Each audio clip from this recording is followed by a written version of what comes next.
We are hurtling toward the day when climate change could be irreversible. Rising sea levels already altering this nation's coast. China's capital is choking in its worst pollution of the year. 5% of species will become extinct. Sea levels rising, glaciers melting. If we do nothing, the picture of the world is one of absolute devastation. There's no convincing scientific evidence for man-made climate change.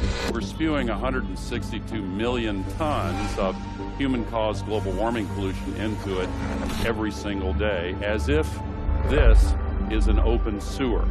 Satellite data demonstrate in the last 17 years, there's been zero warming, none whatsoever.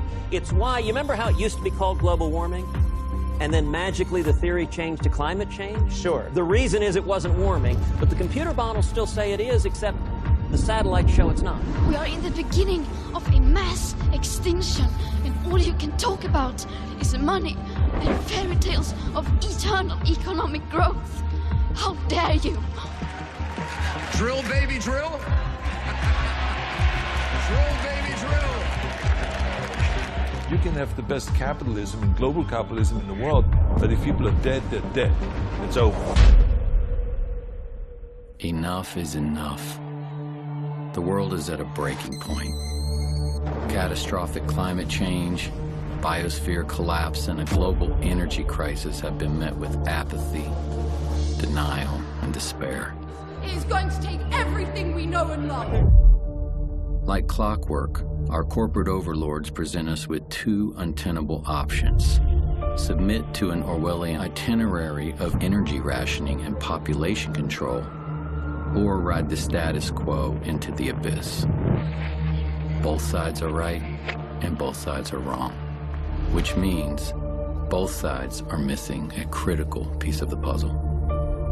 Since the early 2000s, we have seen an increasing number of unauthorized and or unidentified aircraft or objects in military-controlled training areas and training ranges and other designated airspace. Some of them appeared to remain stationary in winds aloft, move against the wind, maneuver abruptly, or move at considerable speed without discernible means of propulsion. That's pretty intriguing. I think I would, without discernible means of propulsion, I would say that we're not aware of any adversary that can move an object without discernible means of propulsion. The phrase unidentified flying object is a deliberately obfuscating term. What it really is an alternative energy and propulsion device. This is the real reason for the secrecy. These technologies, if they were disclosed, would end fossil fuels, pollution, and poverty overnight, and usher in a new era of abundance, freedom, and peace. Instead, they have been kept secret for over 100 years. Dr. Stephen Greer, the world's leading expert on UFOs and extraterrestrial intelligence, has been advising presidents and heads of state for 30 years on the urgency of the situation. We don't have much time left.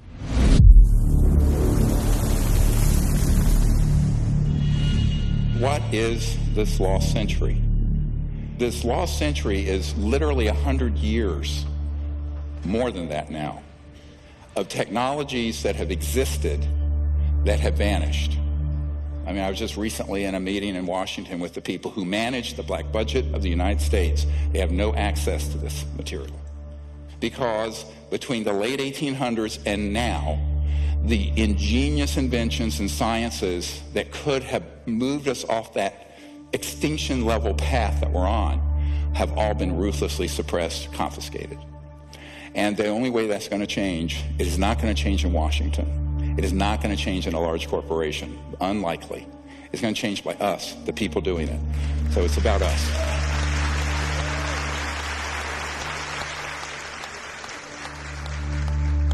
Let's look at this. You know what this is? Hey, this is a fucking drone, bro. There's a whole fleet of them. Look on the ASA. My gosh. They're all going against the wind. The wind's 120 knots from the west. Look at that thing, dude. This is an alternative energy and propulsion device. These are things that have existed all the way back to the 60s. But the one that they call the Tic Tac here off the coast of San Diego, the white one, looked very much like this. These have been made by the Lockheed Skunk Works. And my favorite letter of all time, the head of the Lockheed Skunk Works, Ben Rich, look at the date on it, 1986. There was an answer to a letter someone wrote and says, are these UFOs man-made or extraterrestrial? He says, many of our man-made UFOs are really unfunded opportunities, meaning if it was released for public use, it'd be an enormous industry. Every meeting I go in Washington, I said, see that thing you guys are all talking about? That's Lockheed Skunk Works. They have left us behind, and everything we see out in our world today is absolutely a construct. It's an absolute construct. The internal combustion engines are obsolete. The nuclear power plants are obsolete. The coal fire plants are obsolete. We have the wind generators, those are obsolete. The solar power, it's all obsolete. If we could follow the gravity research that the contractors and research institutions have been doing, we could see that bright future as well. So a lot of people say, well, how is this thing moving? There's no fuel on board. There's no nuclear power plant. There's no jets and no rockets. Well, way back in the 40s, Dr. Casimir, he predicted, and later it was proven in the 50s, what's called the zero-point energy field. Zero-point energy, or what Nikola Tesla called radiant energy, is the most profound and transformative gift that the quantum world offers us. The seemingly empty vacuum of space is actually a roiling sea of virtual particles fluctuating in and out of existence, and all those fluctuations require energy. If we could tap into this energy source, we would unlock a virtually unlimited reservoir of clean, free energy. Extraterrestrial spacecraft are known to harness zero-point energy.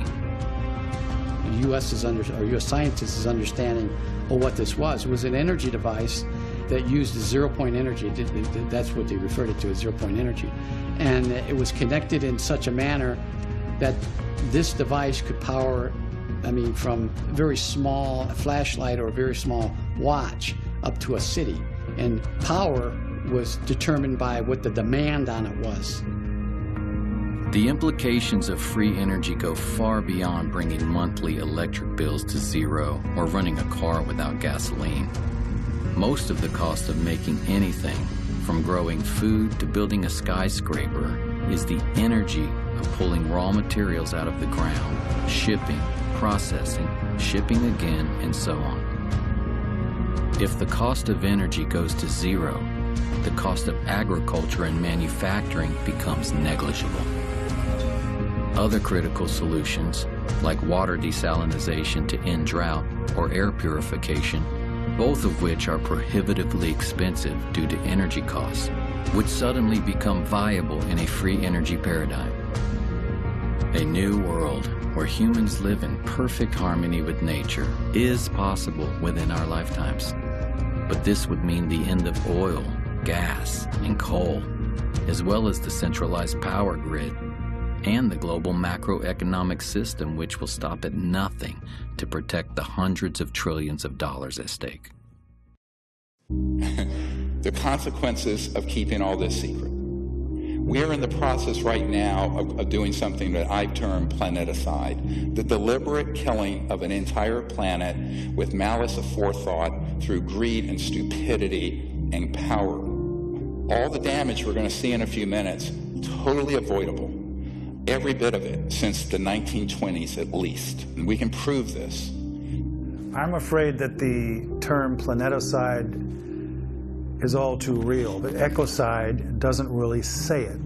We are in the process of destroying the biosphere, destroying a habitable world for certainly the majority of the animals on the planet. I'm an older guy. I won't be around to see the worst of this, but I have not just trepidation, but terror at what's going to be faced by my son's generation and the generations that come after him. When someone asks me how bad is the crisis, I kind of don't know where to begin. Because what does that even mean? Does it mean what is the threat to humanity?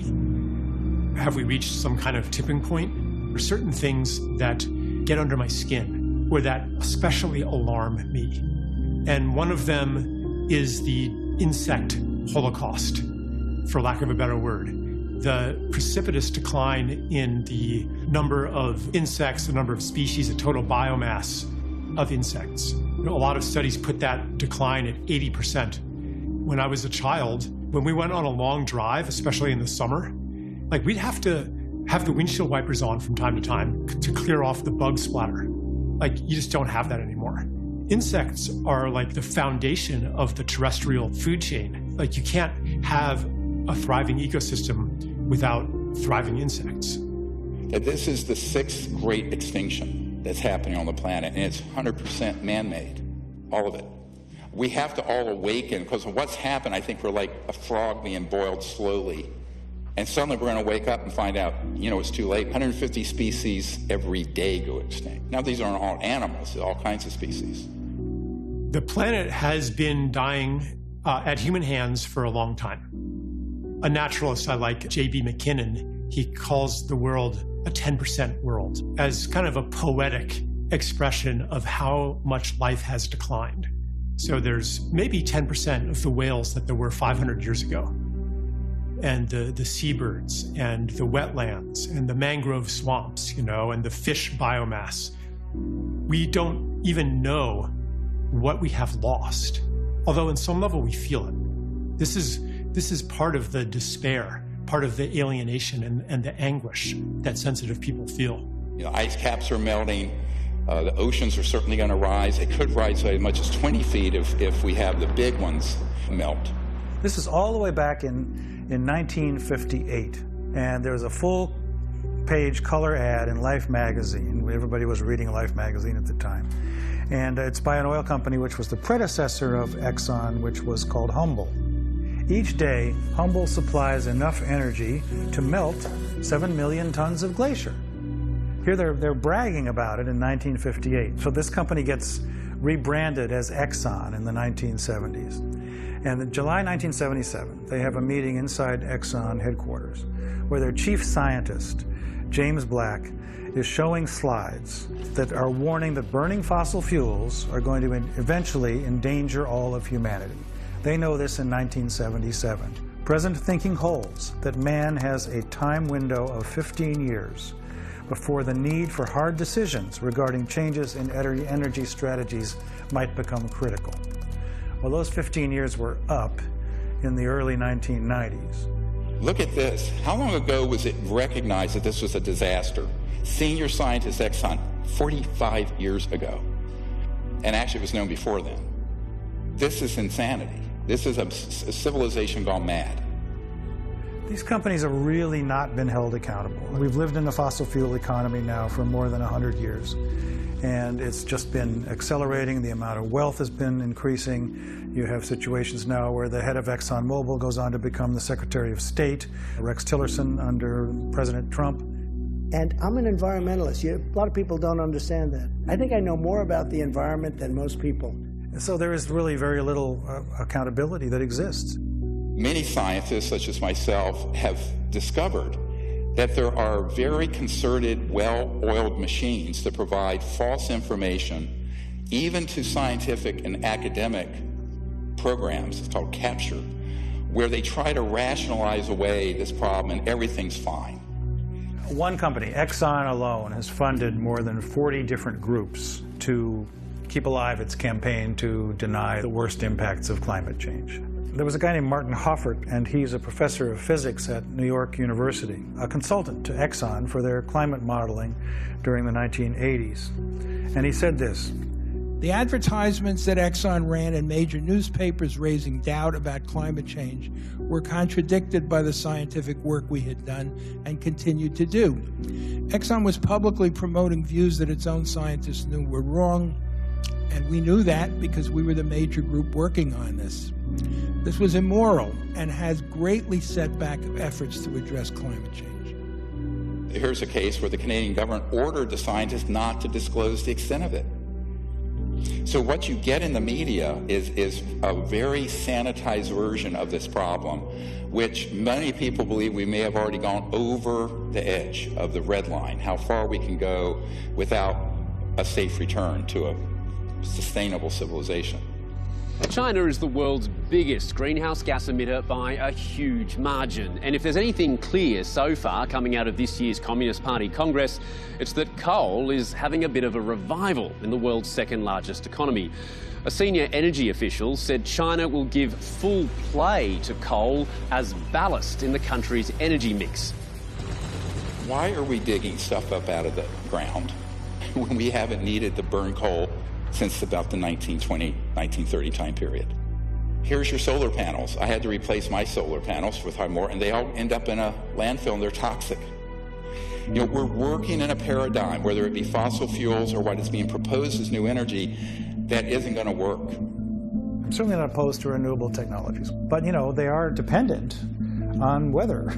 They're dependent on how much wind there is in an area, or they're able to harness of the sun. And they cost an awful lot to bring up to speed.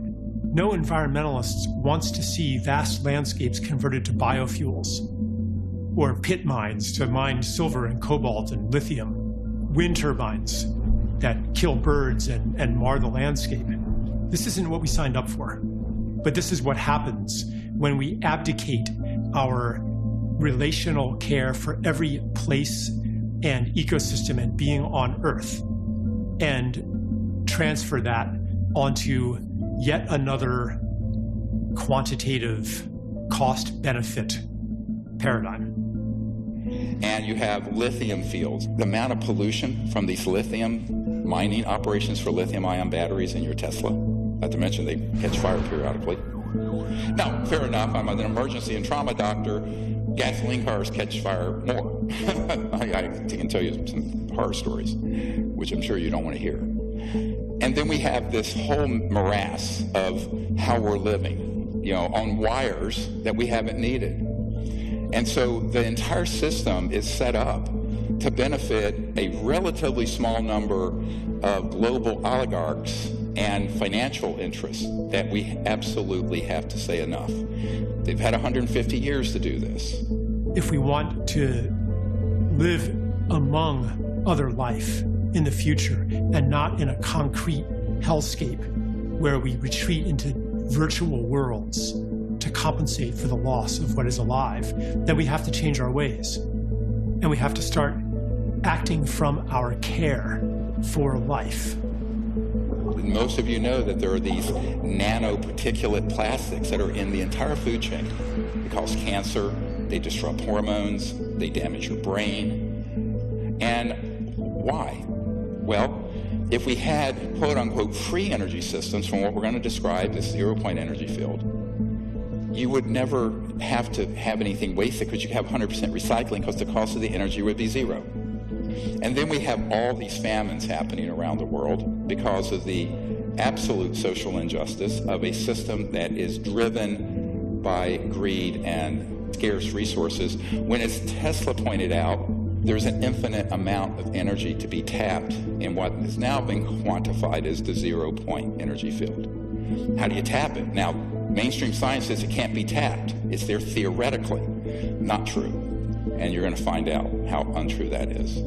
International Panel on Climate Change, which issues annual reports about the dire state of things that we're facing. It says in their latest report that over the next decade alone, between 32 million and 130-some million people are going to be driven into poverty because of the changing climate in their countries. 3 billion people, almost half the world's population, has no way to cook their food. They have no way to heat. But what they're doing, they have to survive, is cutting down the rainforest and cutting down the scrub and shrubs in the desert. And you have what's called the desertification, where you have the growth of deserts going on exponentially. You can take maps from 40 years ago and now and just see the growth of this dead zone. Why? You have 3 billion people that don't even have, even if they had access to fossil fuels, they don't have access. This is how they're living. It's not only that 3 billion people don't have access to energy sources. It's also that their way of life is under constant assault by our own, primarily through the financial system that imposes debt through development loans and other mechanisms on most of the world, who then must, in order to meet the debt payments, must convert their environment into commodities and their time and energy into labor for the global marketplace. So if you don't include those kinds of issues, and you're only talking about let's bring more energy to the world so that we can raise them up to be like ourselves. Come on, it's not working. Being like ourselves is not working. Look at the depression. Look at the suicide. Look at the addiction. Look at the obesity. Look at the despair. This is not a fit destination to evangelize throughout the world. We need some humility here. The dire emergency in East Africa, the drought there exacerbating the hunger crisis. As many as 20 million people could be starving by the middle of this year, half of them children. I firmly believe there can be no peace on this planet without justice. And there can be no justice when half the population of the world is required to live in abject poverty. It's a direct result of the world's energy system. So I always liken this, we're living in this sort of the Truman Show. It's a perfect metaphor for the world we're living in now, where, the people who are saying we need more oil, gas, and coal until we get something to replace it, they're right. Look what's happening all over the world. On the other hand, the people say we can't just keep drill, baby, drill and burning oil and gas and coal because we're destroying the biosphere. And they're right. Now, when both sides are right and both sides are wrong, someone's been had. We've been had by people who want to deceive us and think that we're actually having a legitimate debate about energy and the environment. We are not. We're all Jim Carrey living in this Truman Show of a construct. So everyone's saying, well, we don't have enough fossil fuels coming out, and the density of energy from solar and wind isn't enough, so let's build more of these. Well, then you're stuck with 1 million years of toxic, life-killing waste from nuclear reactors. Greenhouse gas emissions would only decrease, according to a recent study, by 4% if we double the amount of energy that we're getting from nuclear power by 2050. Well, that's not a very good statistic to think about. Most people think when nuclear power plant is running that you're somehow getting energy from the atom directly. No.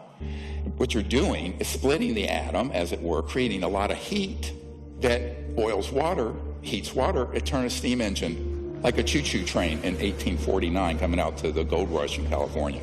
That's all a nuclear power plant is, except you're stuck with 1 million years of waste.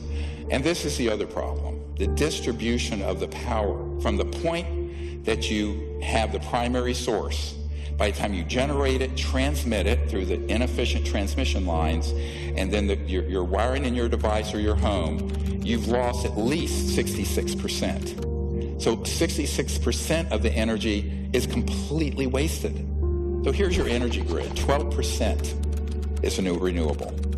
The rest is the old system. So if you plug in your electric car, 88% of the power is coming from gas and oil and coal.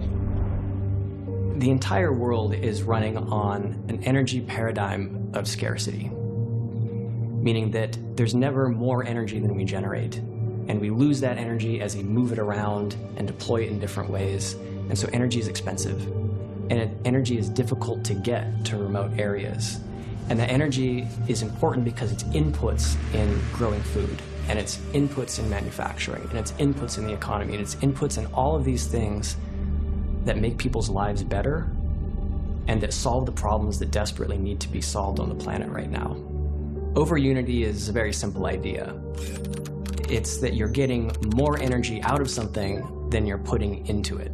And according to mainstream science, that's impossible. What free energy devices suggest is that there is a limitless supply of usable energy that's always coming into reality, and that we're not living in a universe of fundamental scarcity. So over unity is more than just a breakthrough that's going to live its life in a technical paper. It's not that. It's really the ability of humans to liberate themselves. Yes, there is a history, a long history of over unity systems. For example, Nikola Tesla had one. Basically, his big magnifying transformer that he had on Long Island was such an over unity system. He got the entire Earth itself in resonance. Everything going on is feeding energy into the Earth starts to feed energy into that wave that he created. So he gets a lot more energy in his resonant wave fed from outside, from the environment in the interior of the Earth. His idea was you could then put in a tap on it anywhere else on the world and extract it free. And of course, J.P. Morgan's take on that was, that's foolish. You can't put a meter on it. So that actually doomed much of Tesla's career at that point when Morgan found out that Tesla, was going to produce the energy freely. But I love this quote. If you want to find the secrets of the universe, think in terms of energy, frequency, and vibration.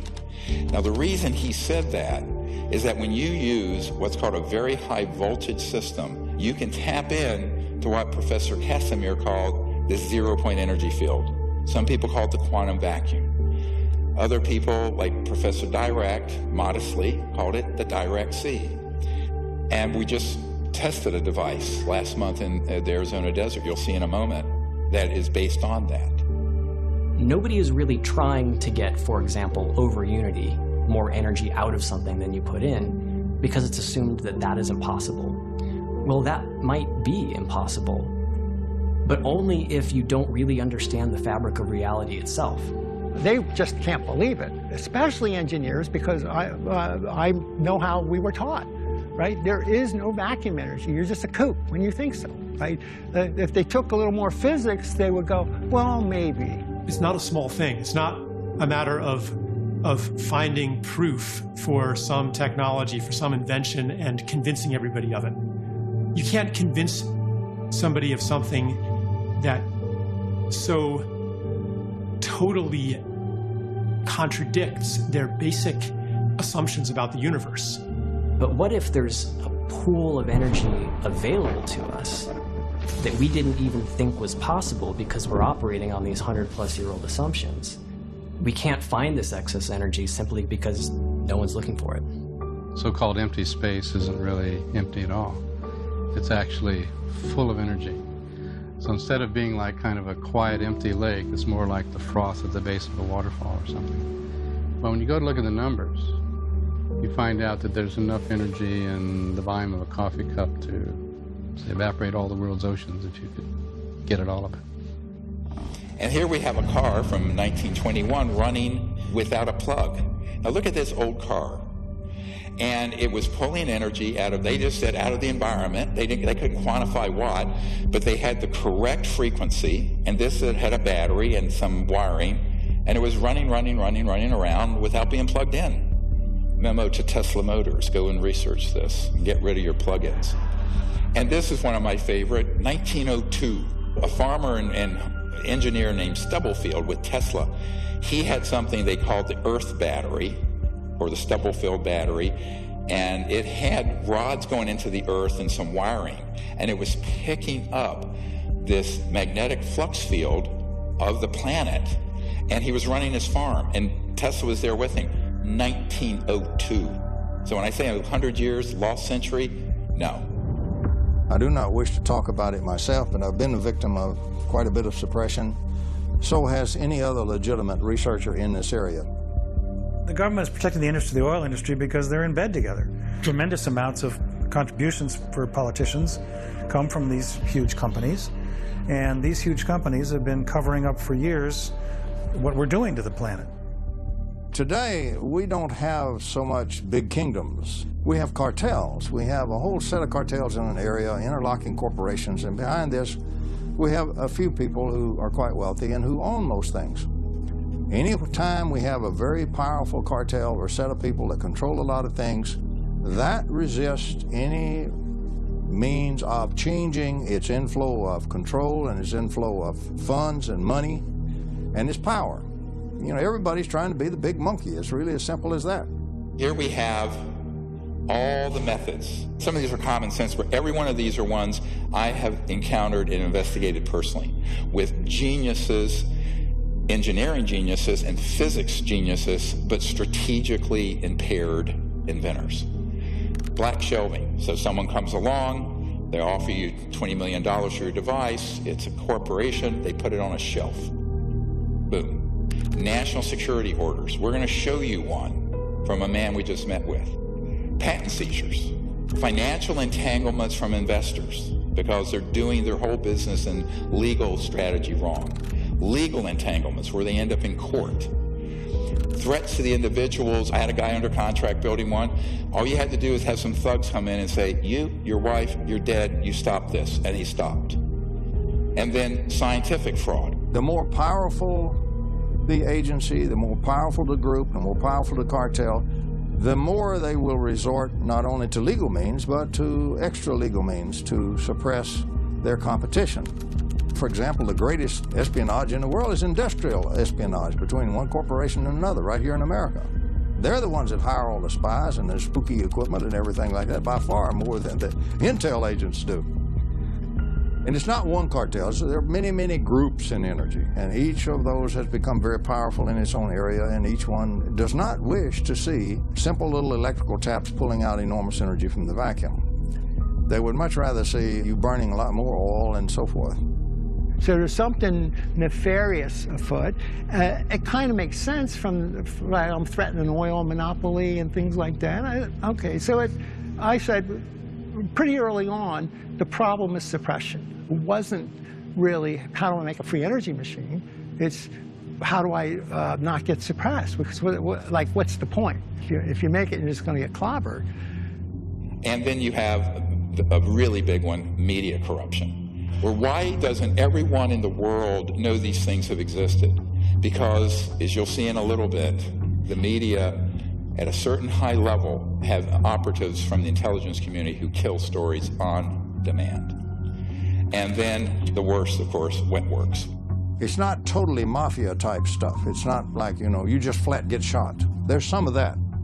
The typical threat's threat to the family, right? It's a typical mafia, right? It's not, just watch The Godfather, see how they work, right?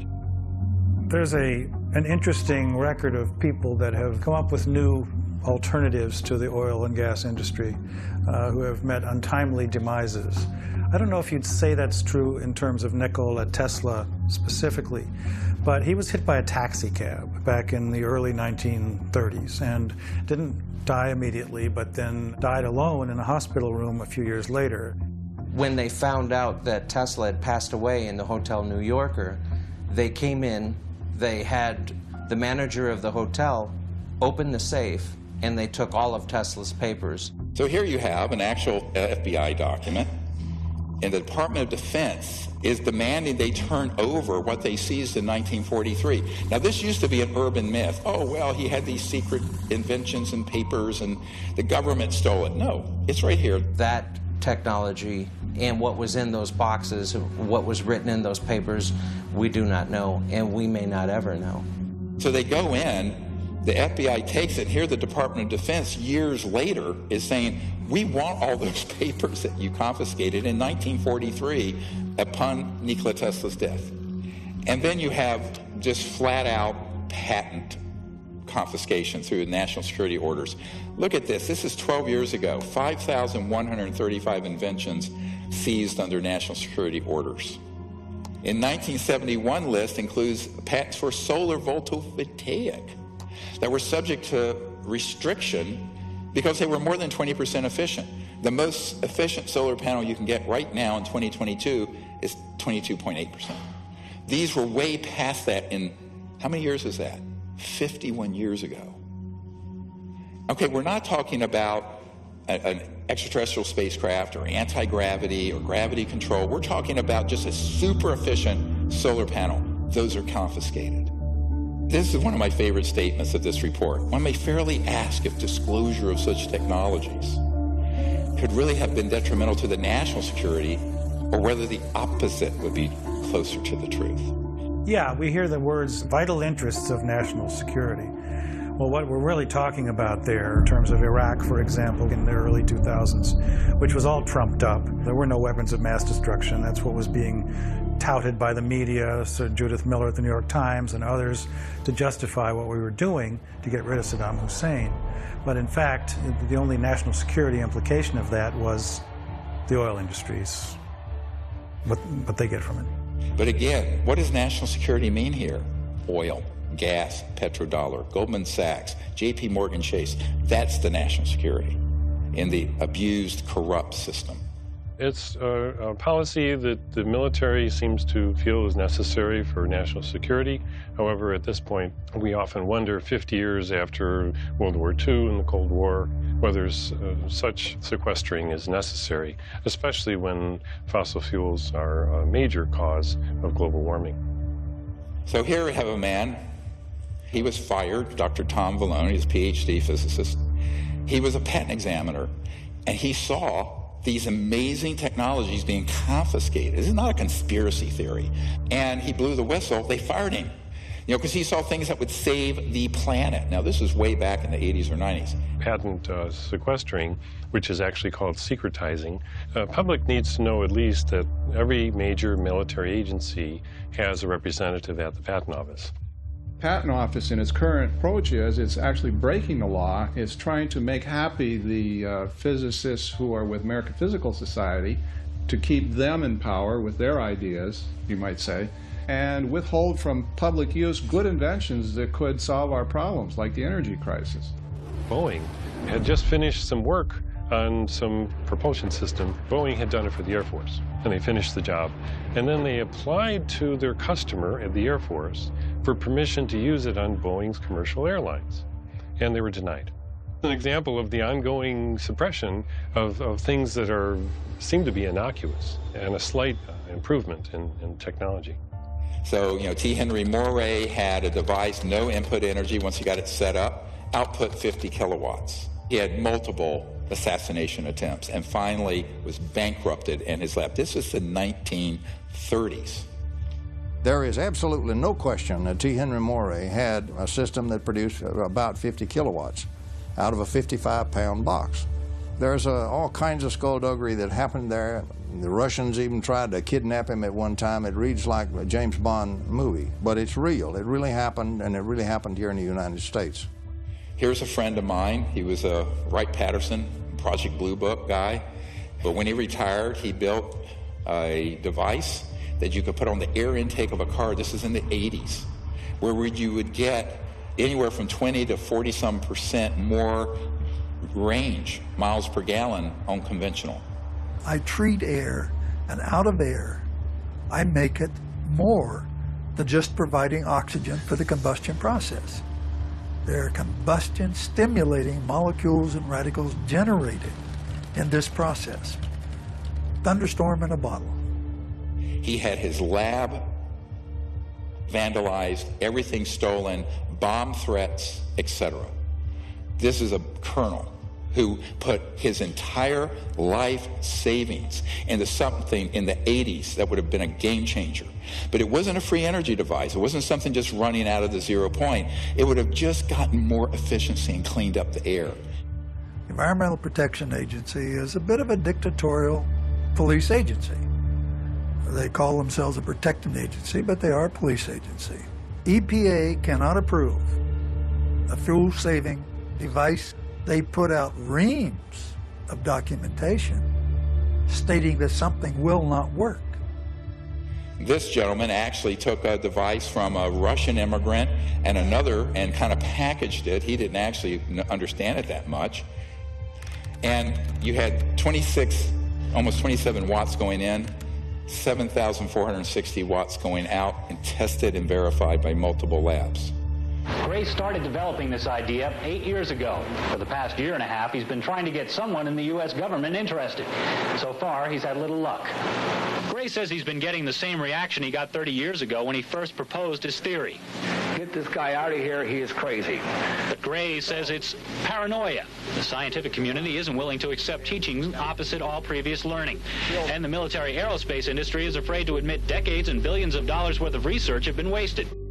Now, unfortunately, This disappeared because he actually took the ideas from some geniuses and was trying to make a lot of money.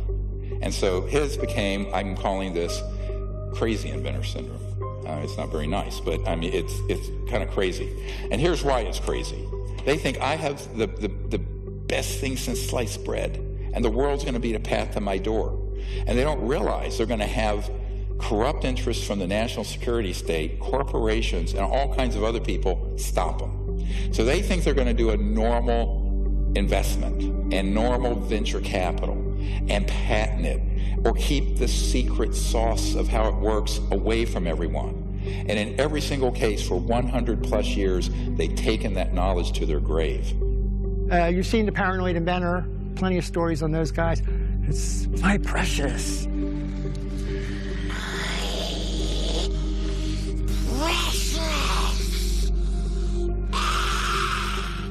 I can't share my secret. Everybody will take it from me, right? This paranoid, I have it, this is worth gazillions of dollars and everything else.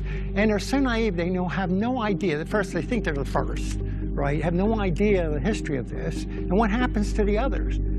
So, having done that for 31 years now, I have been dealing with people with these devices since 1991. Almost all of them fall into some part of this syndrome, and it's a tragedy. You'll see the device, I'll have engineers come in and test it, and they go, oh no, I'm going to keep it secret, nobody can know but me, and I need to make a bunch of money. They want to be the next Rockefeller of energy. And the next thing you know, they're dead, or the device is confiscated, or it vanishes in a buyout. So this guy had the same problem. He had a device, they have it there still running. But they think that no one can know this but them. They're buying into the paranoia. My answer is open source it, dump it on the internet, blockchain, or any way you can. You have no patent, no intellectual property. The whole world knows about it, and every scientific lab in the world can reproduce it. We're going to get to this strategy in a minute. That's how we go. We've got to do that.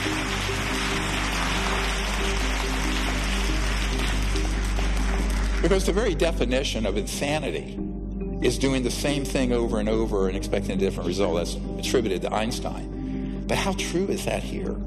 So we have to change our strategy. Many of these inventors are really good at the technical stuff, but they're not great communicators. This power is something I have given my life for you the people. Now set up this demonstration for y'all. You don't have to be a rocket scientist. They're not good at business. They're not. Like, God can make technical geniuses and he can make business savvy people, but rarely do the two come together in one person. This story is fascinating because he had a tiny, you know what 17 watts is? Like a 20-watt light bulb. It was putting out 200 watts, 10 to 15 times more output than input. This is in the 80s. This is 40 years ago. I was not convinced probably on the first 3 times that I saw the device and saw it tested that indeed it put out more energy than it took in. I am convinced now. I was a little bit prejudiced, and like all people that come up with devices like this, you think they're wrong, and so you go down to prove them wrong if you're that interested. And I was not able to prove him wrong, nor were the people that I was with able to prove him wrong. And here's what happened. He kept the whole thing so secret. It was going through a patenting process, but even the patent application left out a lot of the secret sauce. Most of these inventors do this. Fatal mistake. And what happened is that it was all covered up, that he actually was taken to court. Patent office said, even though he had proof that it worked from multiple very esteemed scientists, patent examiners, that proved that the thing actually did as he said it did, and he got nowhere. He took this to his grave. Look at this video that you're going to see in a moment. Mr. Newman has been fighting for a patent for years. Many, therefore, considered it ironic when a federal judge appointed the former head of the patent office, William Schuyler, to decide if Newman's device did or did not work. Mr. Schuyler, who is also considered to be an expert on electrical engineering, didn't take long to make his decision. In a report of the special master, Mr. Schuyler states, evidence before the court is overwhelming that Newman has built and tested a prototype of his invention in which the output energy exceeds the external input energy. Therefore, there is no contradictory factual evidence. For the layman, that means the machine works. The expert then goes on to say, the Patent Office finding that such a machine is impossible is clearly erroneous. Mr. Schuyler also found that the Patent Office intentionally did not consider the formalities of Mr. Newman's application for a patent. Why wouldn't you go along, again, with a master that's former head of the Patent Office, who has credentials that the judge called outstanding? Why wouldn't you go along with the man that you recommended in granting a patent? You ask mean questions, don't you? I think you'd have to address that question to our present commissioner. Are you acting on his orders? You might say that, yes. There you go. Operability or utility is a rejection that virtually none of the patent examiners, and there's almost 5,000 of us, were allowed to use in any of our applications. The supervisor particularly always said that, oh, that's something only if you're dealing with energy inventions. So what we find is that throughout the Patent Office, that rejection for something that we personally would feel would not be operable was not a judgment we were allowed to make, except if we're in that security department that deals with energy and propulsion types of inventions. Here we have a brilliant device, again, almost 40 years ago. Look at the input and output. Test it over and over again. 0.3 milliwatts. Output, 223,000 watts. That's 22.4 kilowatts. That's plenty to run your car, your Tesla motor. Now, continuously output if needed on demand. So this little thing that looks like a cigarette pack, when he died under mysterious, they said a heart attack, it's all kinds of evidence he was killed. This is real, usable power. It's stable. It is not transient. It is not noise. And it is not any other kind of spurious effect. This is a real effect. It's all coming from that little tiny box sitting behind the 500 watts of power. Behind the lamps, that little box is putting out all of that power, well over 500 watts, and yet it is receiving less than 1/3 of a milliwatt of input power. This is April the 30th, 1987, at about 10:30 p.m. in the home of Mr. Sparky Sweet, the inventor of the very first vacuum triode. This is a most historical occasion. I was altered when I saw it because my view was that you could be anywhere then in the universe. You could be in a cave, you could be anywhere, and you had energy. This was overwhelming to think that I could have energy and the whole world could have energy. That all of a sudden we were on an equality economically. We didn't have to worry about the energy sources.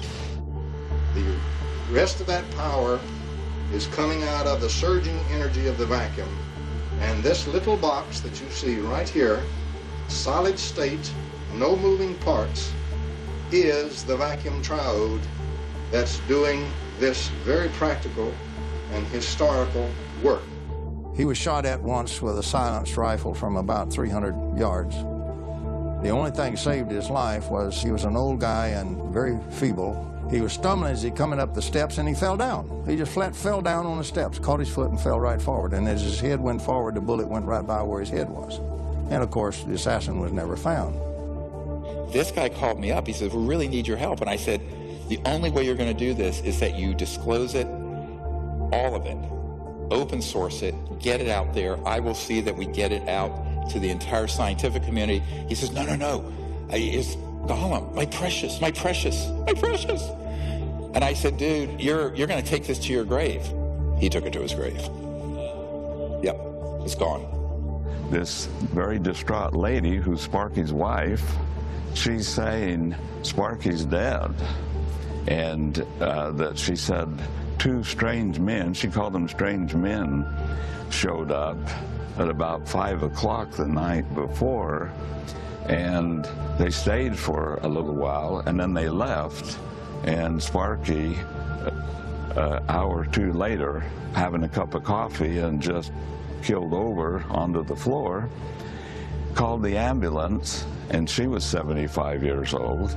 They would not let her in the ambulance. And the ambulance then called her back about 20 minutes later and said, "We don't think he's going to make it." And that was the end of that until the next morning when she called my sister-in-law and talked to her and said, "There are men here that said they're FBI, and they got black vans, and they're taking all this equipment. What should I do?"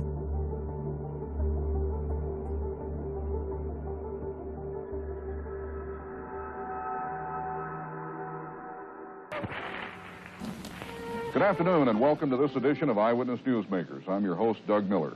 On March the 23rd, chemists Stanley Pons and Martin Fleischmann rocked the world of science. They announced that they had achieved cold fusion in their laboratory at the University of Utah. The promise of a cheap and a plentiful energy supply grabbed the world's attention. It didn't put out a lot of power, but what was scary is that this is in 1989. It made the, cover of all the magazines. The way they took that avenue of discovery out of the scientific world is that there were people who were paid, who were corrupted through scientific fraud at MIT. Next slide. Dr. Eugene Maloff, dear friend of mine, PhD, Harvard and MIT, brilliant man. There was a man named Eugene Maloff who it's quite possible was eliminated by the powers that be in the fossil fuel industry. He died in 2004. He was murdered that year. But Maloff was an extremely important figure in the alternative energy world, especially in terms of what's called cold fusion. And he was at MIT in the science office for education when he saw how they had changed the data on the reproducing the Pons-Fleischmann experiment. And he blew the whistle. I inadvertently was looking through some piles of paper that had been given to me in a casual manner by all these hot fusion physicists as they were trying to do their calorimetric repeat of the Pons-Fleischmann experiment. And to my utter astonishment, I can remember sitting at my desk in my study and actually seeing these two sheets of paper, one dated July 10th, 1989, and another dated July 13th, 3 days apart. The difference between July 10th and 13th was dramatic, and I was stunned. I couldn't believe what I was seeing. It looked like monkey business to me at the time, and it has turned out to be exactly that. It was a lower echelon person in the Plasma Fusion Center at MIT, one of the 16 authors of a scientific paper done under Department of Energy contract that had altered data. And that data is scientific fraud, as far as I'm concerned, and many other people are concerned. And it was, it was hell on wheels.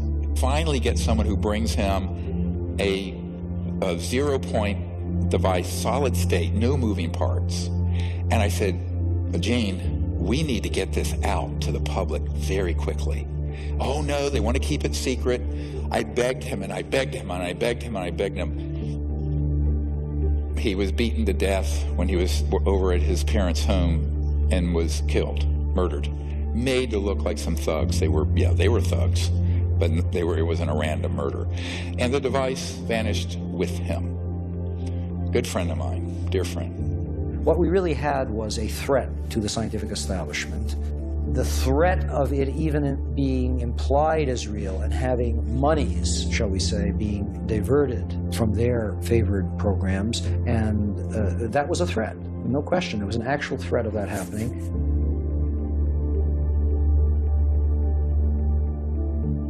U.S. scientists making a huge breakthrough. A source tells CNN that for the first time ever, researchers have been able to create energy from a fusion reaction. Now, Laura, I could explain all of this in great detail, of course.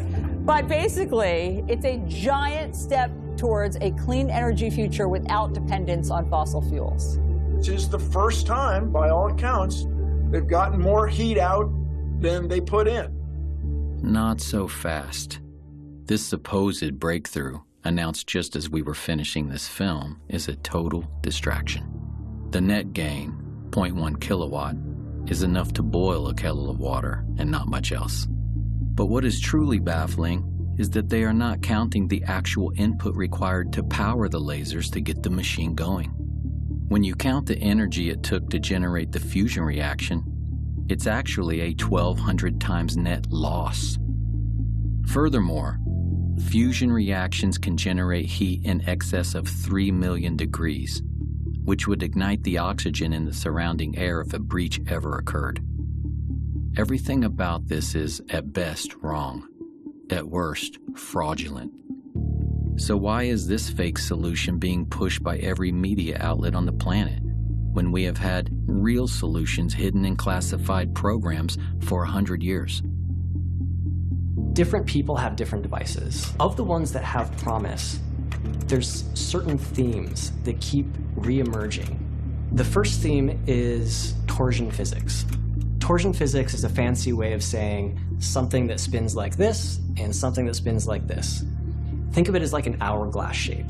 I think that it has to do with it representing the way energy moves in the universe. At the biggest levels, like the galaxy, it's a spiral. A tornado on Earth is this vortex motion. Our DNA is a stranded spiral. A second theme is plasma. A lightning bolt is plasma, right? The spark gap in a car is plasma. So plasma is the fourth state of matter. Solid water is ice. Add more energy, it melts and becomes water. Add more energy, it becomes steam. And then if you were to add even more energy, say through running an electric current through that steam or through any gas, you end up with plasma.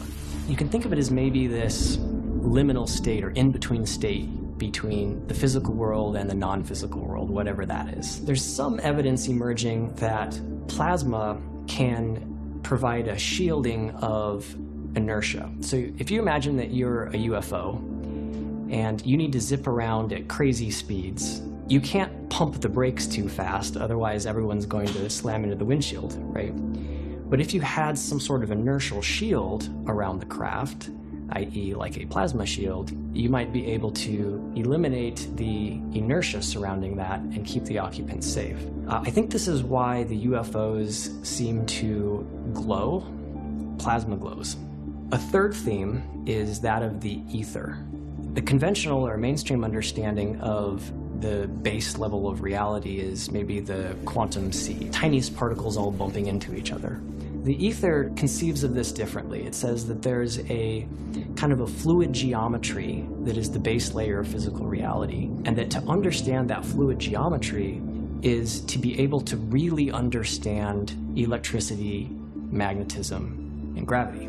And this, according to Tesla and others, is the key to really understanding what he was getting at with all of his wireless transmission of energy stuff. But I believe that we're going to see something like a return of the ether. It won't be called that, but it'll be something like that that's going to enable us to make much more progress in these areas in the coming century.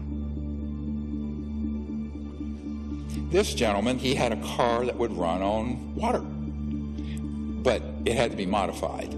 A local inventor has discovered a way, hear this, to use water to run your car. It's a major breakthrough that will no doubt make motorists happy. And as Ralph Robinson explains, the Pentagon is also showing lots of interest in this project. And he always kept that secret. He had a patent that he falsified the voltage and the frequency, cycles per second, because he didn't want anyone to reproduce it and leapfrog him financially. Again, this crazy inventor syndrome. And what happened, and when he passed away, there was a whole warehouse full of floppy disks and papers and everything, and his heirs wanted to sell it off.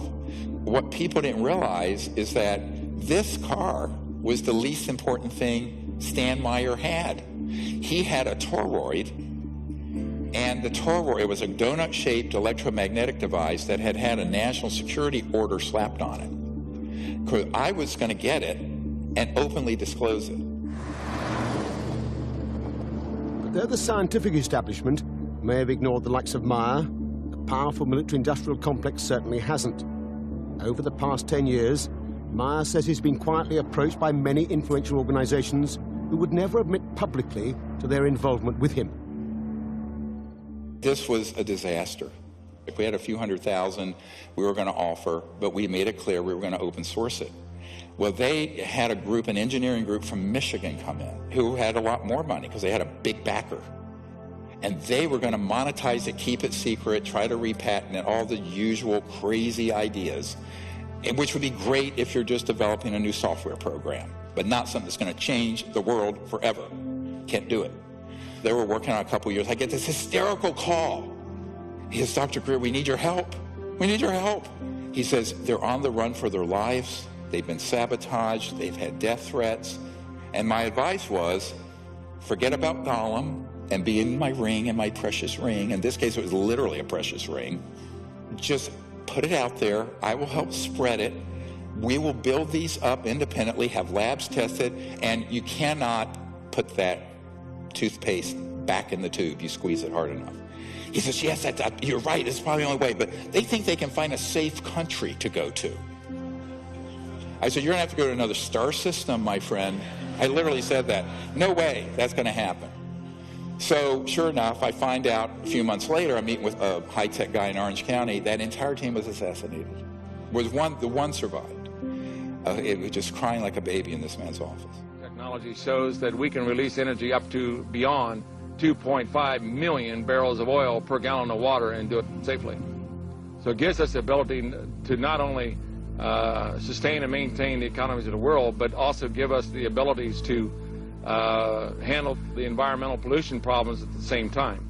This sort of encapsulates, 5 or 10 of the suppression techniques, all the way from murder to crazy inventor syndrome, falsifying your patent, trying to make money first instead of proving the science first, etc. And of course, he took this to his grave. He was poisoned and killed at a Cracker Barrel. An ignominious death, if ever I heard one. Stan Meyer's water engine points us to a deeper mystery concerning energy in our universe: microscopic ball lightning. The late physicist Ken Shoulders developed a technology called charge clusters, which are likened to ball lightning. When they are discharged, they actually tap into the zero-point energy field. This is where most of the power in Stan Meyer's device was coming from. Like Stan, Ken Shoulders faced terrible suppression. And so I met with this CEO, and he says, yes, they approved a $5 million grant from DOE so we could develop this further, because one of the effects it had that they were really pursuing was putting low-level, initially, radioactive waste in these charge clusters, and it would cause isotopes that were non-radioactive to be created. What does this mean? You can clean up all the radioactive waste.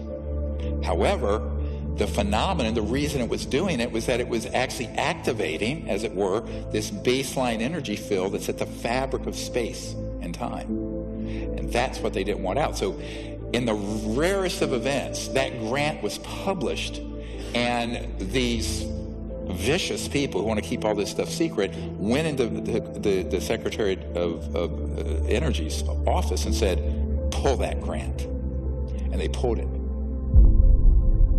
Another technology to harness the power of ball lightning is being developed by a team of engineers in Florida. They have successfully tested several prototypes that allow any internal combustion engine to run mostly on water.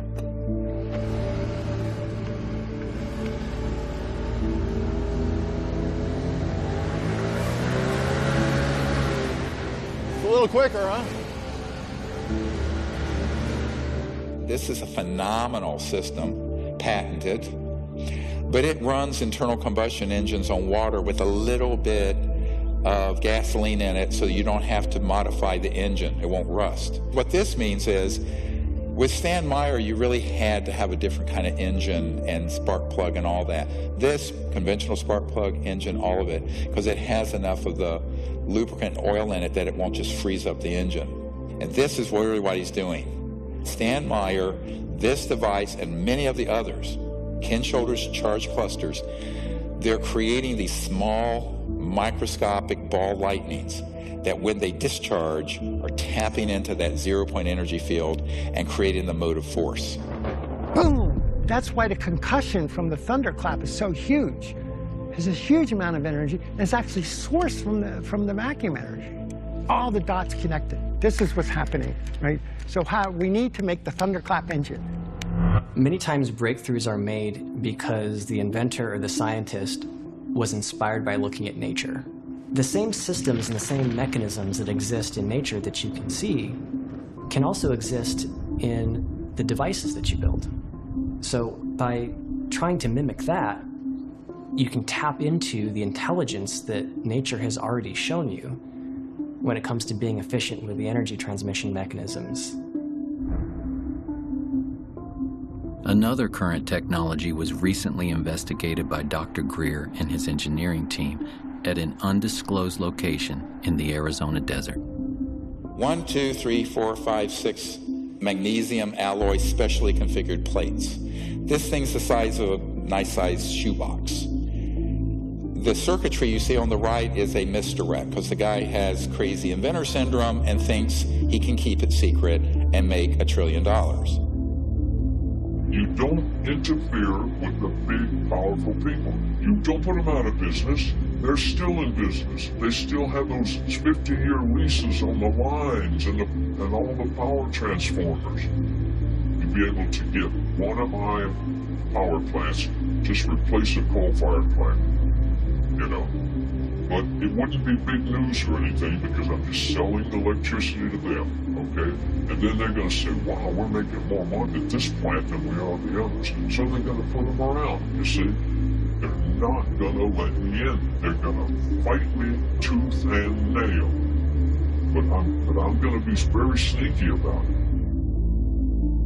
This thing, for 3 years, had been sitting in this, near a chicken coop in his backyard out in the desert, putting out 3 kilowatts of power continuously, and we cranked it up to 5 kilowatts. No input power. And it's running off the magnetic flux of the space around it that he can tune to any place on the earth so it's correct, and boom. This thing, solid state, no moving parts. We just saw this. But he's a textbook case of making every wrong decision. Tried to patent it. Well, you'll see in a moment what happened. He ended up getting put in prison for a week. He has had sabotage, death threats, murder of people around him. I spent 8 days in that jail. When I went before the court, the judge said, come here, Doug. He says, read this. You sign it, you go home. You don't sign it, you go to jail. And all it was is I will not ever in my lifetime, ever, through me or anyone else, if anybody else was manufacturing these, I'll go to jail. And here's the secrecy order he was slapped with. But look at the date. 1984. It's almost 40 years ago. So, you know, doing the same thing, patent office, people think this is a myth. No, here's a secrecy order. See, so I don't want to go through that again. I'm scared my family and everybody. So now what we're going to do, we're going to be very quiet. I'm going to build my 1 megawatt. It'll take 2.5 years to build it because it's very complicated. I gotta acclimate it to the earth. Technologies like this and countless others will never see the light of day without a radically new strategy. Dr. Greer is preparing to launch a multi-centered, state-of-the-art research and development lab that will develop zero-point energy technology, live streaming 24/7 for security and transparency. All research results, data, and plans would be released to the world open source, freely available to the public and the scientific community. This will require broad public support to make this a reality. With this strategy, zero-point energy is achievable, but it is only half of what has been suppressed. Now we get into the really cool stuff. Look at the dates. 1919, Kapowski-Frost experiment, where they actually had high-frequency systems where things levitated, defying gravity. And then T. Townsend Brown, and he had very high voltage systems, electrogravitic they call it, where high voltage would cause this lift effect and would actually create, if you will, a bubble, an electromagnetic field that would allow an object to move at enormous speeds and free of the forces of gravity, what's called gravity control. An Office of Naval Research report on T. Townsend Brown's electrogravity device includes a transcript of a conversation between Major General V.E. Bertrandius and Lieutenant General H.A. Craig. Bertrandius remarks, "It sounds terribly screwy, but Friday I went down to a place called the Townsend Brown Foundation, and believe it or not, I saw a model of a flying saucer." Townsend Brown was an independent experimenter, and he actually worked on, as you can see, very large replications of saucers that he believed were vital for a different type of propulsion. The big question is, can I prove this? This I consider to be a very serious Rosetta Stone. This is Young Man magazine. The article is titled, "The G Engines Are Coming."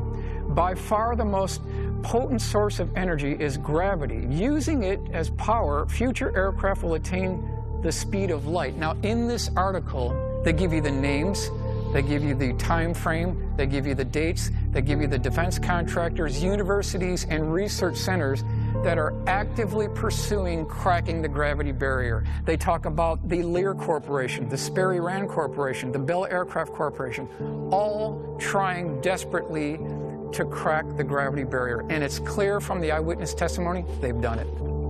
And then we have Michael Schratt to thank for this, great archivist and historian. And he's found these journals that date from the 50s, one, 1956, where the big buzz in the aerospace industry was anti-gravity, quote unquote, the G engines, gravity engines. And this was actually in the open literature until they figured out how it really works, and it all went black. Now, where did they get the technology? This was an interesting crash retrieval. This is prior to Roswell. This is November 1946. This was seen by a courier who went to Wright-Patterson Air Force Base, and he had a guard, an MP who he was friends with, and this guard said, "You know what? I got something I want to show you." So he brought him into this facility at Wright-Patterson Air Force Base, and there was this craft sitting there. And this little red dot that I have here shows you the attempted point of entry.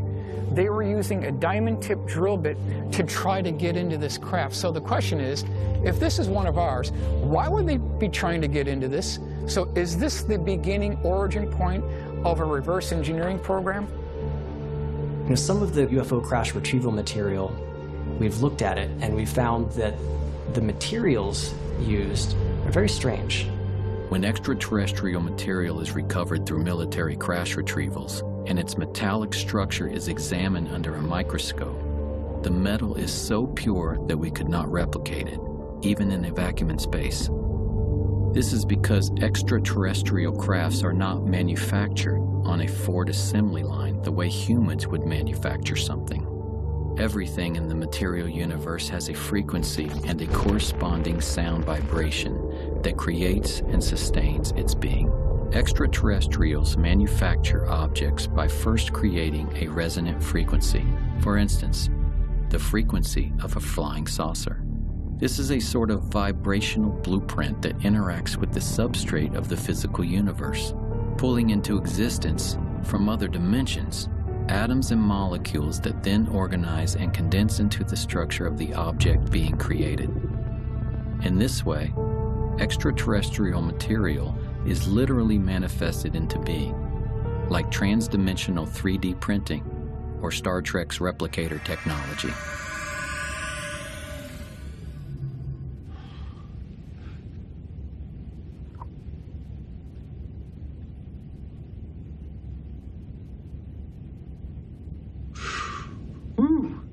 Moving on to 1963. This is a Marine. He was called from Cherry Point, North Carolina, to an undisclosed location, and his job was to guard something there. And when he got to this facility, they opened up these doors, and he saw propped up on scaffolding this 40-foot diameter dish-shaped craft that looked like a fat hamburger. It was about 15 feet tall. He noticed that there was a white circle painted on the floor, and his job was to shoot to kill anyone who would try to breach that circle. They were trying 3 ways to get into this craft. Number 1 was a diamond-tipped drill bit. So we've got 2 cases of this now. Number 2 was an acetylene torch. That failed.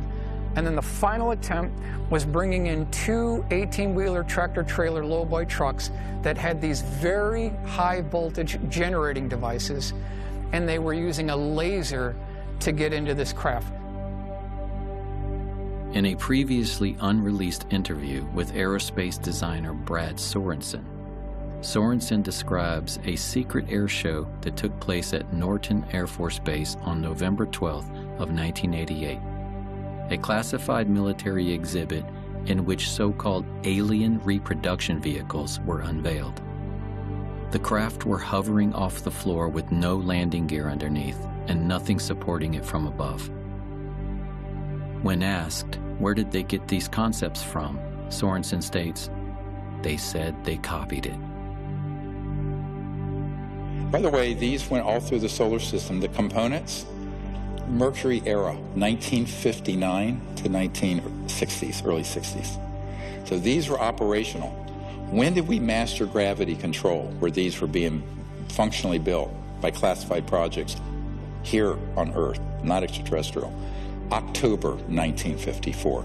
So here we are, riding on the surface of the roads in cars belching out garbage and pollution. When I say a lost century, it really is. They were already working on these programs as early as 1948. During the Clinton administration, they were spending $100 million a day on black budget programs. The big question is, has this been integrated into the aerospace industry? And if we look at what the witnesses are reporting, they're reporting similar things across time, across dates, locations. Now this is March 23rd, 1966. This is Temple, Oklahoma. Primary eyewitness name is Eddie Laxon. He was an electrical engineer. He was working at Sheppard Air Force Base, so he's commuting to work. It's about 5:06 in the morning, and I want to stress that this is not my case. This is an actual United States Air Force Project Blue Book case, and it can be verified through Project Blue Book. So he's going to work in the morning, and all of a sudden, something is blocking the road in front of him. And he notices something that looks all the world like a tipped-over bowling pin. It's about 75 feet across. On the starboard side of the craft that you see here, there was an air stair cutout door and a man. I want to stress this was a man. This is not an alien. He was wearing 2-piece green military fatigues. He had a baseball cap with the bill turned up, and he was shining a flashlight near the bottom of the steps. Above this air stair door, there was an interesting stinger or spire that tapered back and swept back to the end of the vehicle, and at the end of this spire, there was about an 8-inch diameter sphere, and that's interesting because I keep getting reports from the eyewitnesses of spheres and balls and protrusions and prongs sticking out of these UFOs. And if you look at what the eyewitnesses are describing to us, and you look and examine high voltage electrical equipment, it's a match. I believe I can make a case that the components that people are seeing on these UFOs are off-the-shelf high voltage electrical components. When this gentleman, who was this military green fatigue gentleman, when he noticed that he was being watched by Eddie Laxon, he scurried up this ladder, he slammed this door shut, and then there was a high-pitched drilling noise. This craft levitated off the ground and then took off like a spark on a grinding wheel and made no sonic boom whatsoever. This is back in 1966. Rockets are obsolete. Solid rockets are obsolete. Jets are obsolete.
So how can all this be true and we're still flying jets?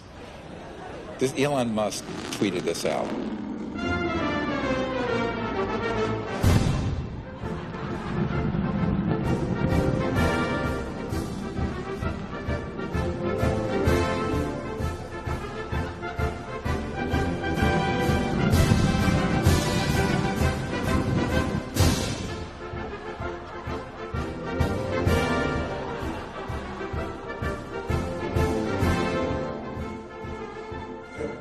That's all very comical. It's not comical when astronauts I know have friends that died in this, the Challenger tragedy. Flight controllers here looking very carefully at the situation. Obviously a major malfunction. We're awaiting word. They're holding their breath just, I'm sure, as everyone else is. In the center of the fire and the smoke, you can't see any form of what was once the shuttle.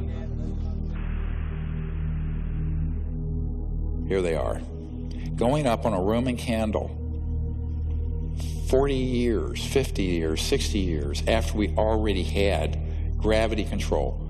This is the biggest cover-up and scandal in the known history of the world, full stop. We've already got the technology to do away with solid rocket boosters. We've already got the technology to take away completely liquid rockets. Why wasn't the Challenger crew briefed on this technology if we already had the breakthrough in 1954? And so then people get into, how can this be? I put this out a lot because it's a not declassified document. But you have an organization called MAGIC, M-A-J-I, Majority Intelligence Committee, and a few others that run these covert projects. They are beyond black. What do I mean? They're unacknowledged special access projects. I'm sure you also unacknowledged. But these are the projects that are off the radar, even of the people who manage the black projects. So I call this beyond black. These are way off book. And this was a security alert with the distribution list back in the 90s. So I gave this some people at the Pentagon, like Admiral Wilson, who I briefed, who was the head of intelligence, Joint Chiefs of Staff, and they got inside the program. I'm doing that now for a whole new generation of people since the law was passed to get to the bottom of what UFOs are, or what they call now UAPs. Nobody calls them that. It's ridiculous. Let me tell you what a UFO, UFA, they make up these fake names that are obfuscating. Unexplained aerial phenomenon. Like ball lightning or something. No, it isn't. First of all, it's not unexplained. Secondly, it's not aerial. And it's not just some phenomenon. They're either man-made UFOs or extraterrestrial. That's it. Keep it simple. The hardest thing for the senators and the White House people and the general public, and particularly the media, to understand, or scientists, is that if this is true, how could it be that it has been kept secret from the people? They're very good at counterintelligence. So it's structured, as Eisenhower warned us, beware the military-industrial complex. In the councils of government, we must guard against the acquisition of unwarranted influence, whether sought or unsought, by the military-industrial complex. A very strong warning of what he saw coming, because he'd been living with it for 8 years. The CIA was only created in 1947, and the Pentagon and its generals were, gaining much more power and as the nuclear age progressed. And Eisenhower saw it. The combination of military power with industry. If you think about what the industrial part is of the military-industrial complex, the industrial is basically the fossil fuel giants and the chemical companies and the now increasingly the pharmaceutical companies that are running rampant and increasing their wealth by astronomical proportions. This is just the value of the raw materials. Look at these numbers, $150 trillion in oil. That's actually an underestimate now. $40 trillion in coal, $1 trillion in uranium. But that's just the raw. When you multiplier effect, when you take it from there to retail and creating the energy, it's many more hundreds of trillions. And that's what's being protected along with the Bretton Woods petrodollar, where they decided to make the dollar the reserve currency of the world, but it's based called the petrodollar.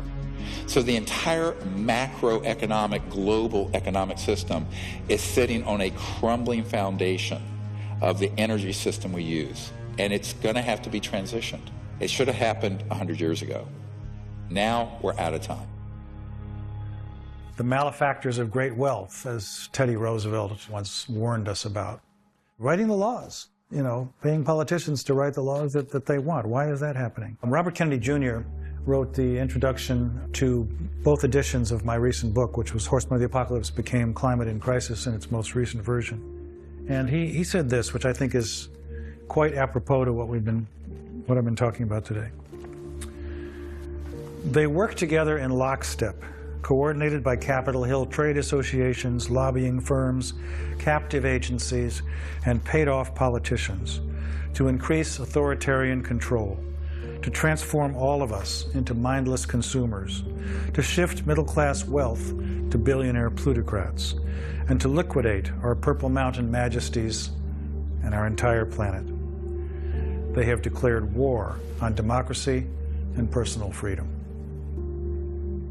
A shadowy government with its own Air Force, its own Navy, its own fundraising mechanism, and the ability to pursue its own ideas of the national interest, free from all checks and balances, and free from the law itself.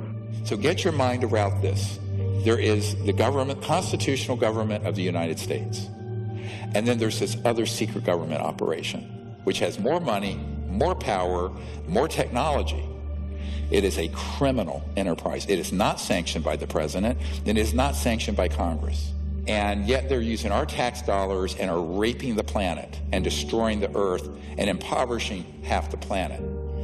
That's what we have to fix.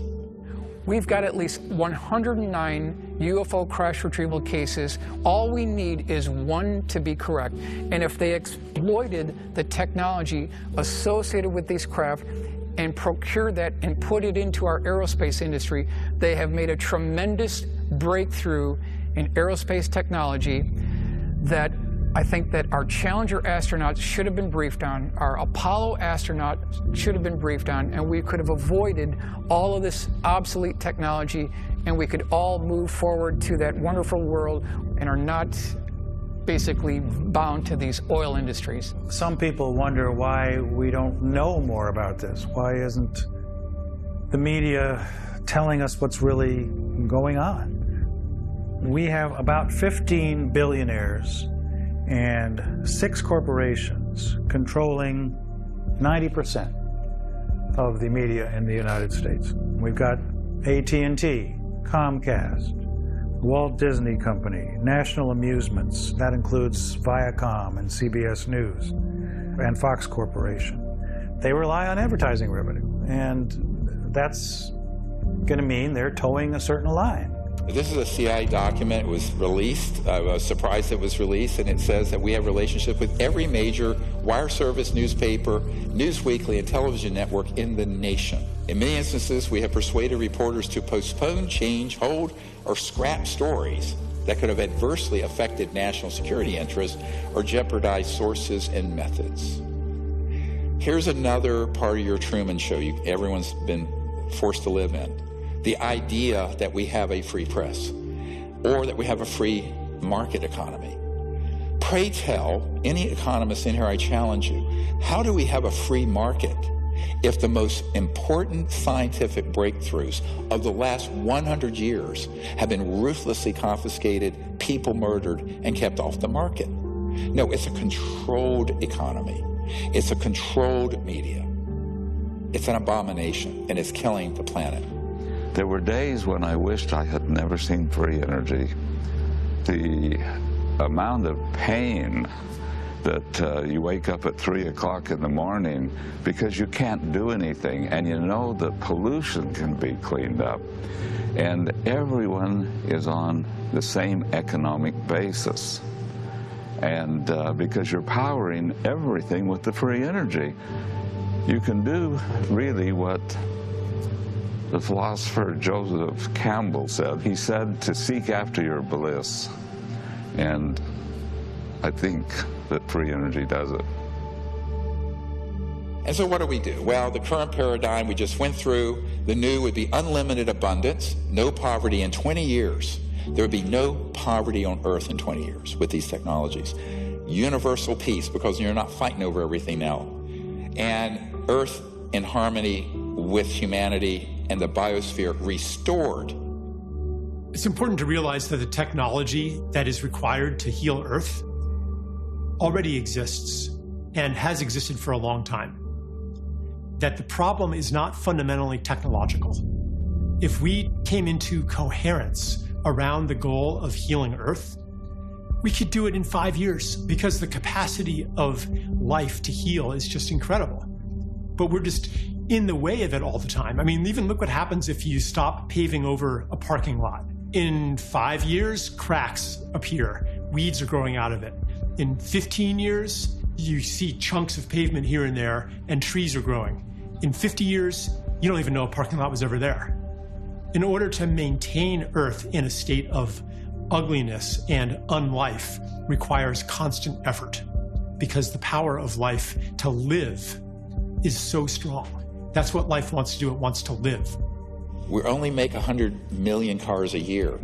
If we converted like that, which is not going to happen, all manufacturing of automobiles to these zero-point energy generators, it would take, do the math, 15 years.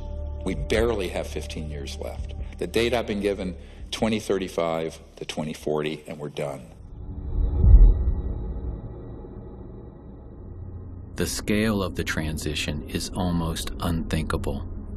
There are an estimated 14 million kilometers of paved roads across the Earth. There are many millions more of power lines comprising the so-called smart grid. A real smart grid would be no grid at all. We need a compassionate transition. Instead of displacing millions of workers who support today's energy infrastructure, we must enlist them in the radical transformation of our world that lies before us. You've all heard of the Hopi prophecy, probably. There are two lines on the Hopi prophecy. Right now, our entire planet is on the line, the upper line that terminates. We're an extinction level event trajectory. That's the path we're on. There's another line in the Hopi prophecies, and that's one that we have to jump onto that goes on and on forever. That's our choice. We, the people, have to choose it. It is not going to be done for you like a Ouija board in Washington or at Wall Street. We're going to have to unite and do this ourselves. You can imagine a civilization that has figured out the over-unity question as being one in which the centralization of power, and therefore the centralization of the inputs necessary for the growth of civilization, becomes more decentralized. So rather than these power stations that are clustered around big cities, you can have energy generation mechanisms in every home. And this is why it's a new world, because it's the power to the people. And what it means, it's literally not just electric power and energy, but actual political power. And in the industrial era, from the 1800s to now, it's gotten more and more concentrated. This is going to return the power to every village and every person. Even the deserts shall bloom, as it says in the Bible. And in Africa and around the world, they're going to leapfrog past where we are with all this electricity and wiring and power lines and power plants like they did telephones. They went straight to cell. But this is a bigger leap where all over the world, all these impoverished areas, every little village and community will have its own energy generator for pulling water out of the humidity of the air. We have the technology to do that now. Why isn't it used? Because it uses a lot of electricity, which is polluting and expensive. It'll be a global village, all interconnected, but also all self-sufficient. Complete local self-sufficiency with no pollution. That's the world we could have had beginning in the 20s. 100 years later, may I suggest we accept it. It's time. We are 100 years behind where we should be right now. Why are we still pounding metal nails into boards to build houses? Why are we still loading up shipping containers on tankers and taking 2 months to get here? This is all a construct. And why I call this a time snap? A time snap is when things have gone so far off track, the only way to fix it is for the people to unite and come up with a totally different strategy where in a decade to 2 decades, we make up for 100 years. It can happen. And, you know, if nothing else, humans do want to survive. But this is now a survival question for every man, woman, and child on the earth. So that's why we have to do this. We have to remember also that the capacity for life to heal is almost unlimited. And we see this already with people who are restoring ecosystems and regenerating farmland. You know, even in a few years, miracles happen. You know, springs that had been dead for generations come back to life. Species that hadn't been seen in the area seemingly magically reappear. And so we can't forget that. We can't succumb to a despair that is founded in our distrust of the power of life itself, which again is part of the origin of our current condition. Visualize your house off the grid, clean energy, no wiring. Why? Because every device, whether it's this size device or your refrigerator, will have a small, solid state, quantum vacuum, zero-point energy device in it, running it. So there's no electromagnetic fields running through your house because you don't need wiring. Think what that'll do to construction costs and the simplicity of it. And here we are in the Sahara Desert, and you want to grow food? You create a biosphere dome. It's run on free, clean energy, as we've demonstrated. You're growing oranges. You can grow crops. You can have different zones in it for different temperature and humidity control. So anywhere on the planet that you need to have foods, it could be done under controlled circumstances, digitally automated, but with no cost for the energy and the water, virtually none.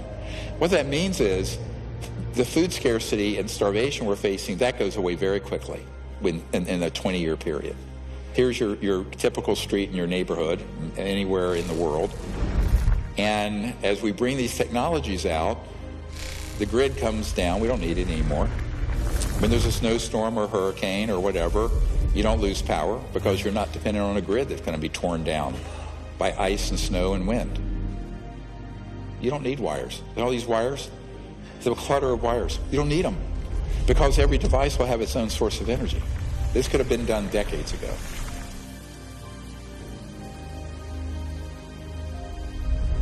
As we bring these out, all these freeways will be replaced.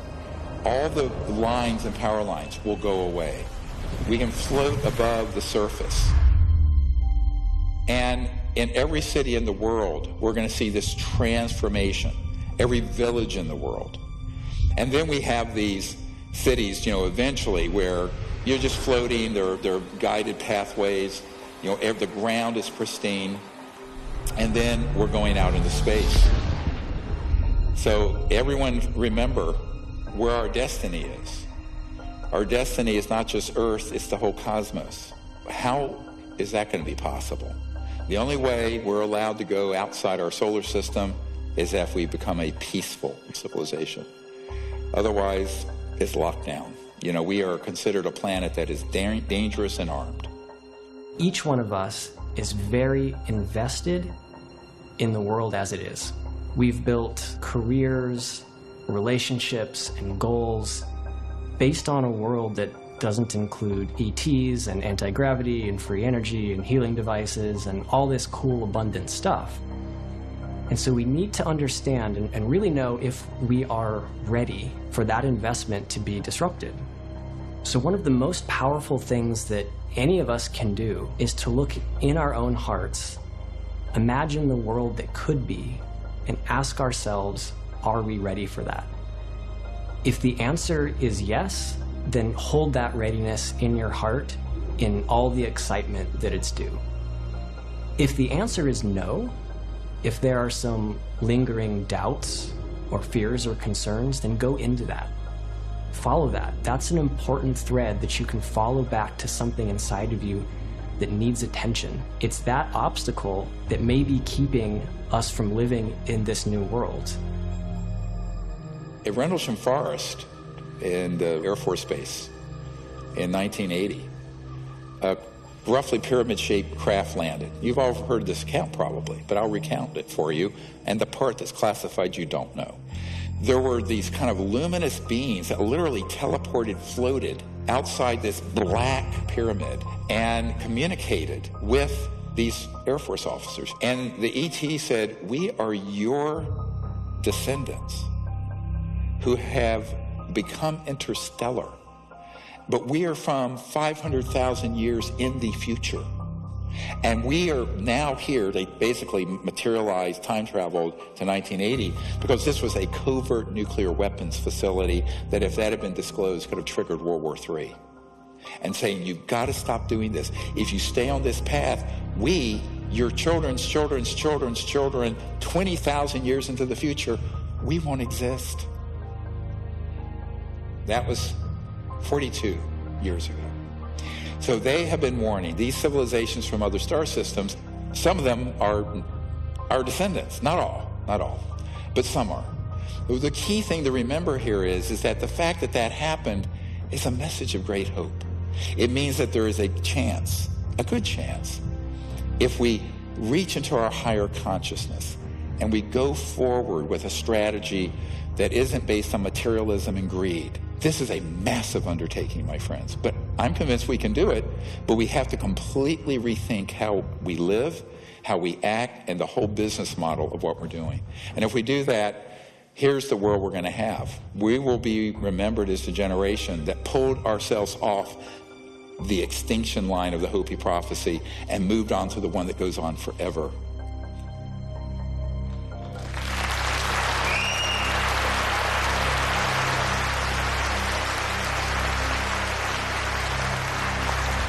Thank you all. We can do it. Nelson Mandela once said, "Our human compassion binds us the one to the other, not in pity or patronizingly, but as human beings who have learned how to turn our common suffering into hope for the future." We have every reason to have hope. The solutions already exist. If we come together as one human family, we can reclaim our lost century. I wanna be free, so free, like a feather blowing through the breeze, like a bird in a tree, like a dolphin in the sea. I wanna fly high, so high, like an eagle in the sky. And when my time has come, I'll let it all go with a sigh. Pachamama, coming home to the place where I belong. Pachamama, coming home to the place where I belong. I wanna be free, be me, be the only being that I see. Not to rise and not to fall, be at one with love and all. There is no high, no low, there's nowhere else to go except inside your heart and be just who you are. Pachamama, coming home to the place where I belong. Pachamama, coming home to the place where I belong. Pachamama, coming home to the place where I belong. Pachamama.